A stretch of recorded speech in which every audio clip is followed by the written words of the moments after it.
प्यारे बच्चों, ये हमारी मॉक टेस्ट सीरीज का बहुत ही अच्छा क्वेश्चन है। और ये सीबीएसई ने अपने सैंपल पेपर में भी डाला हुआ है। क्या पता ये बोर्ड में रिपीट हो जाए। तो इस क्वेश्चन को जरूर अच्छे से समझना और करना भी, क्योंकि हमें सिर्फ आंसर नहीं रटना, हमें इसको समझ के भी जाना है। अगर मैं सिंगल सिंगल वैल्यूज की बात करूं, सपोज मैं कहता हूं कि भैया कुछ बच्चों का हमने वेट मेजर किया, ठीक है। सपोज मैंने एक बच्चे से पूछा कि आपका वेट कितना है। उसने कहा सर 21 kg। ओके। एक और बच्चे से पूछा, उसने कहा सर 16 kg है मेरा वेट तो। एक और बच्चे से पूछा, उसने कहा सर मेरा वेट तो 25 kg है। मैंने कितने बच्चों पे सर्वे किया? 3 बच्चों पे, T1 T2 एंड T3। यहाँ पे नंबर ऑफ वैल्यूज क्या है? ऑड है, ठीक है। तो जब भी अगर मेरे को इनका मीडियन निकालना हो, क्या कह रहा हूं, जब भी मुझे इनका मीडियन निकालना हो, तो मीडियन निकालते हुए सबसे पहले आप डेटा को असेंडिंग या डिसेंडिंग ऑर्डर में अरेंज करोगे। अगर सिंगल सिंगल वैल्यूज का मीडियन निकालना है, तो सबसे पहले मैंने इस डेटा को किस ऑर्डर में अरेंज किया? असेंडिंग ऑर्डर में कर देते हैं। असेंडिंग में पहले सबसे कम आया 16, फिर 21, फिर क्या आया बच्चों? 25। फिर कितनी टर्म्स है बेटा? 3 टर्म्स है एक तरह से। तो नंबर ऑफ टर्म्स ऑड है या इवन है? ऑड है। तीन जो होता है वो ऑड होता है ना, नंबर ऑफ टर्म्स ऑड है। जब नंबर ऑफ टर्म्स ऑड है ना, तो मीडियन जो होता है ना, जितनी भी है, कितनी 3 टर्म्स है ना ऑड में, ये तो उसमें 1 ऐड करो और 2 से डिवाइड कर दो, तो सेकंड टर्म जो होगी ना हमारी मीडियन होगी। तो 21 हमारा मीडियन हुआ। जब नंबर ऑफ टर्म्स ओड है, तो मिडल वैल्यू ही हमारा मीडियन होती है। पहले डेटा को असेंडिंग या डिसेंडिंग में अरेंज कर लो, तो जो मिडल वैल्यू होगी ना वही हमारा मीडियन होगा। मैं इस क्वेश्चन का बेस बता रहा हूं अभी। अभी इस क्वेश्चन पे तो मैं बाद में आऊंगा, ठीक है। तो जब नंबर ऑफ टर्म्स ओड होती है ना, तो उन्हीं वैल्यूज में से ही कोई ना कोई मीडियन होता है। जैसे ये 3 वैल्यूज है, इसमें से मीडियन कौन निकल के आया? 21। मैं एक और एग्जांपल लेता हूं। जैसे मैंने हाइट पूछी एक क्लास में। एक लड़की ने कहा मेरी हाइट तो सर 136 है। एक ने कहा सर मेरी हाइट तो 148 है। एक ने कहा सर मेरी हाइट तो 137 है। एक ने कहा सर मेरी हाइट तो 134 है। और एक ने कहा सर मेरी हाइट तो 147 है। तो बताइए बच्चों, इसका मीडियन क्या होगा? अगर मुझे इसका मीडियन निकालना है, तो सबसे पहले मैं डेटा को असेंडिंग या डिसेंडिंग ऑर्डर में अरेंज करूंगा। तो मैंने स्टैंडर्ड बना लिया कि सर मैं तो डिसेंडिंग ऑर्डर में अरेंज करूंगा, ठीक है। तो मैं डिसेंडिंग ऑर्डर में या असेंडिंग ऑर्डर में अरेंज करना चाहता हूं, तो मैं असेंडिंग में करता हूं। तो सबसे पहली वैल्यू क्या नजर आ रही है आपको? 134। उससे जस्ट अगली वैल्यू क्या नजर आ रही है? 136। उससे जस्ट अगली वैल्यू क्या नजर आ रही है? बोलो। 137। उससे जस्ट अगली वैल्यू क्या नजर आ रही है? 147। उससे जस्ट अगली 148। अब बताओ, अब मीडियन क्या होगा? ऑड टर्म्स है ना, 5 5 एक और नंबर है। तो 5 + 1/2, 6/2, थर्ड टर्म जो हमारी होगी वो हमारा मीडियन होगी। तो T3 कौन है यहाँ पे? 137। इस डेटा का जो मीडियन होगा वो क्या होगा बेटा? 137। तो जब नंबर ऑफ टर्म्स ऑड होती हैं, तो उन्हीं वैल्यूज में से ही कोई ना कोई मीडियन होता है। ये बात की बेसिक क्लैरिटी हुई। और जब नंबर ऑफ टर्म्स इवन होती हैं, चलिए मैंने क्लास में वेट पूछे। एक ने कहा सर 76 kg, एक ने कहा सर 74 kg, ठीक है।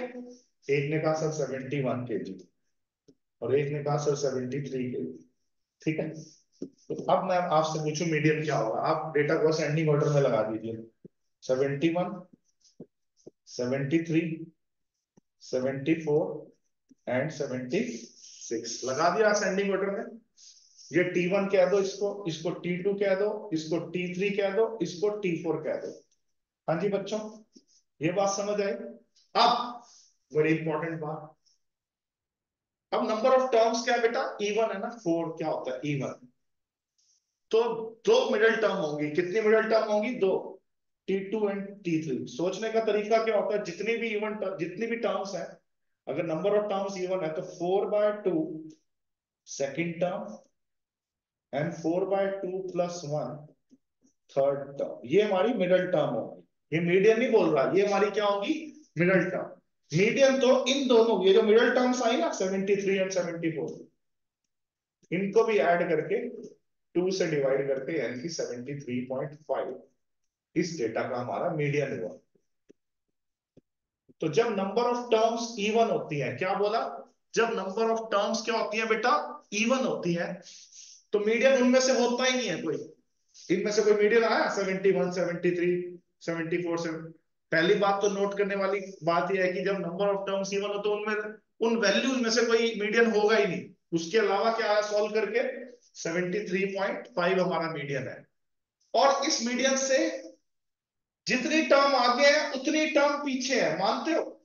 73.5 से दो टर्म है आगे, 74 एंड 76, और दो ही टर्म पीछे हैं, 71 एंड 73।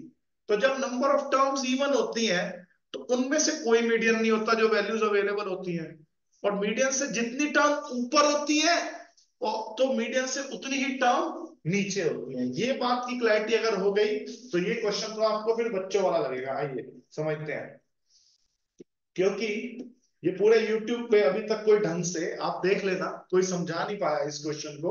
आप यही का यही टाइप कर लेना, मैंने जितनी डिटेल्ड एक्सप्लेनेशन दी है ना आपको, उतनी किसी ने नहीं दे रखी। आपको बड़े सारे वीडियो मिल जाएंगे इस क्वेश्चन पे। तो आइए अब इस क्वेश्चन को करते हैं। There are 18 students in the class way above the median weight. 18 student जो है ना मीडियन वेट के ऊपर है। Done. And if there are no student with the same weight as median weight, कोई भी ऐसा बच्चा है ही नहीं उस क्लास में जिसका मीडियन वेट की वैल्यू वाला वेट हो। तो इस बात से क्या पता लगा, बताओ सब बच्चे? जदित्य, चाहत, दिविजा, बताओ बच्चों, क्या पता लगा इससे? तनिष्का, श्रेया, भूमि, लिपिका, सुहीना, खुशी, बताओ बच्चों? परीक्षा, रोनित, वंशल, क्या पता लगा भाई, बताओ? कि डेटा में इवन टर्म्स हैं या ऑड टर्म्स हैं, जल्दी बताओ। चाहत, अरोड़ा? Even frequency. हाँ, इवन टर्म्स है। और इवन टर्म्स है, जितना मीडियन से ऊपर होंगी उतना ही मीडियन से नीचे होगी। अब अगर 18 स्टूडेंट मीडियन से ऊपर है तो 18 ही तो स्टूडेंट फिर मीडियन से नीचे हुए। तो इसका मतलब उस क्लास में टोटल बच्चे कितने हुए? 18 प्लस 18 36। बस। अब इसको आप मान लो x, इन सबको ऐड करो और किसके इक्वल रख दो? 36, क्योंकि नंबर ऑफ स्टूडेंट 36 हो जाएंगे ना। 8 plus 6 14, 14 plus 7 21, 21 plus 10 31 plus x। और 36 क्यों लिया? क्योंकि 18 अगर मीडियन से ज्यादा है तो 18 ही मीडियन से कम है, टोटल 36 हुए। वो 18 वाली बात इस बात से पता लगी, if there are no student with same weight as median weight, कोई भी बच्चा ऐसा है ही नहीं जिसकी मीडियन वेट वाला वैल्यू वाला वेट हो। तो इससे हमें पता लग गया कि नंबर ऑफ टर्म्स इवन है, नंबर ऑफ स्टूडेंट्स इवन है। तो बस यहीं से दिमाग लगा लिया, 18 और 18 36, और इसको x माना। और x की वैल्यू कितनी आ गई बताओ बच्चों? 36 माइनस 31 5 आ गई। इस छोटी सी, क्योंकि क्या पता बोर्ड में यही क्वेश्चन चेंज होके आ जाए कि भैया एक बच्चा ऐसा है जिसका मीडियम वेट वाला ही वेट है, तो वो बच्चा प्लस उसके ऊपर जितने होंगे प्लस उसके नीचे जितने होंगे, टोटल ऐड करके वो बच्चा भी। मान लो कोई ऐसा क्वेश्चन आ जाए, एक बच्चा है जिसका मीडियम वेट वाला वेट है कुछ इस तरह से, तो वो बच्चा तो हुआ, उसके ऊपर जितने बच्चे होंगे फिर उसके पीछे भी उतने ही बच्चे होंगे, उन सबको ऐड करके टोटल ले लेंगे। एक्स और वाई पूछा होगा, ठीक है, मैं एक ऐसा क्वेश्चन आपको बना के दे दूंगा एक्स्ट्रा, क्योंकि ये तो सीबीएसई के सैंपल पेपर में था। क्या पता चेंज होके कुछ आ जाए और एक नंबर आप एज पे रह जाए बाकी बच्चों से। ठीक है जी।